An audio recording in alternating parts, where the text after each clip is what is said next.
In our last episode, we explored how Serbia's growing ambitions made it Austria-Hungary's most dangerous rival. But now Austria would take a bold and fateful step to consolidate its position in the Balkans. It would go beyond occupation. It would claim Bosnia-Herzegovina outright. And in doing so, it would ignite a diplomatic firestorm that shook Europe to its core. This is road to destruction, the world wars.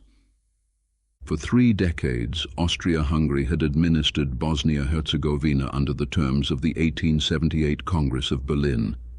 The provinces remained officially under Ottoman sovereignty, but Vienna controlled the region in all but name, building railways, collecting taxes, and installing its officials. It was a peculiar limbo. Austria held the land, but not the legal right to claim it. To Franz the arrangement had always felt temporary and unsatisfying. His empire had invested heavily in the province, troops, funds, bureaucracy, and yet it remained a political orphan. Bosnia was ruled, but not Austrian. Defended, but not integrated. It was a burden. And all the while, Franz faced a nightmare of constant unrest. Bosnia-Herzegovina, still home to a restive mix of Muslims, Orthodox Serbs and Croats, became a breeding ground for resistance. Austrian troops were not liberators, they were occupiers. Bombings, assassinations and sabotage were a constant threat. For Franz it was grimly familiar. His beloved wife Elizabeth had been stabbed to death by an anarchist a decade earlier. Now political violence haunted not only his palace halls but the very provinces he ruled. Bosnia became a cruel echo of that trauma, a place where empire, violence and grief converged. He knew Austria had one hand tied behind its back, unable to fully integrate the region, yet forced to police it at immense cost. And any attempt to crush dissent only inflamed nationalist fury further. By the early 20th century, voices in Vienna began urging a final resolution. Why continue pretending? The Ottoman Empire was crumbling, Serbia was fomenting unrest across the border, and Bosnia's ambiguous status only invited chaos.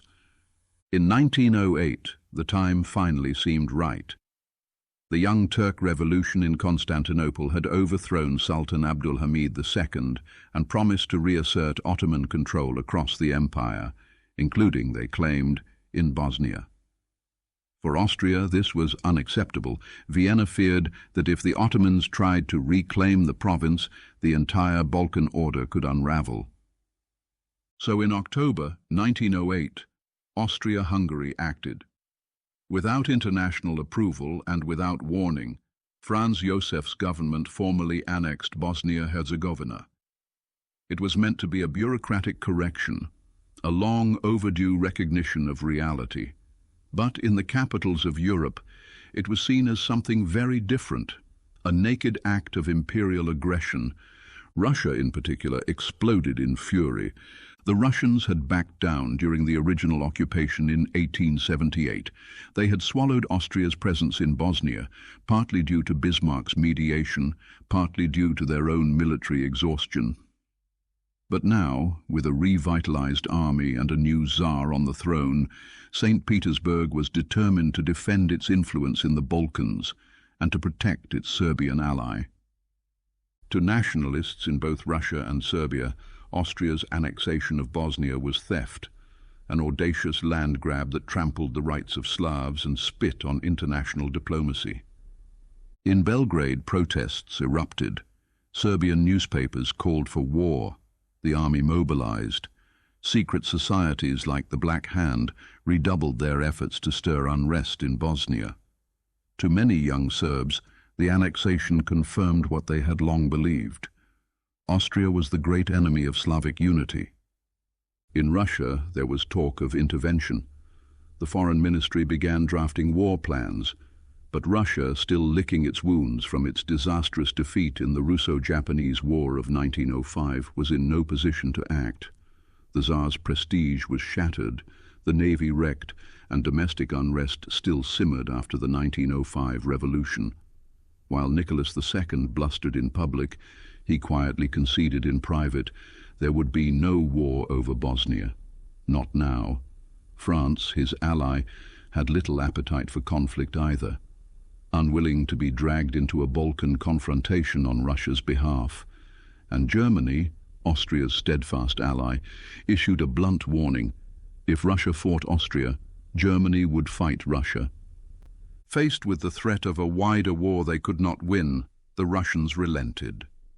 In March 1909, they issued a humiliating statement recognizing Austria's annexation. Serbia, isolated and outgunned, was forced to follow suit. For Austria-Hungary, it seemed a victory. Bosnia was now legally part of the empire. Franz Joseph had completed what had begun 30 years earlier. In Vienna, officials declared it a triumph of strength and resolve. But it was a brittle victory, and the empire's enemies were only emboldened. But beneath the surface, the price had been steep. Russia's humiliation would not be forgotten.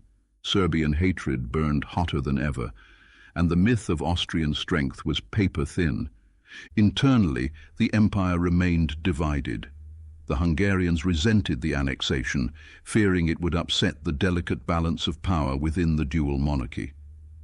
The Slavs of the empire, especially Croats and Slovenes, saw Bosnia's annexation as proof that Vienna would never accommodate their national aspirations. Instead of stabilizing the Balkans, Austria had poured fuel on the fire. And Franz Joseph? The aging emperor believed he had acted decisively to secure his empire's future. But in truth, he had accelerated its decline. Once again, he had underestimated the consequences of a bold move. Just as in 1866 and again in Mexico, his vision of strength had led to long-term vulnerability. The Bosnian crisis marked a turning point. It ended any illusion that Austria-Hungary could control events in the Balkans without provoking catastrophe. It deepened the divide with Russia, radicalized Serbia, and tied Austria ever more closely to Germany. And it taught Franz Joseph all the wrong lessons. He believed Russia would always back down, that Germany would always have his back, that the Balkans could be managed with decrees and bayonets. He did not see that the next crisis would come, not with negotiations, but with gunfire. He would be wrong. In our next episode, The Balkan Wars, Austria Watches and Waits, we explore how the crumbling Ottoman Empire sparked a series of brutal regional wars, drawing Serbia into the heart of the conflict and pushing Austria ever closer to the brink. This is Road to Destruction, The World Wars.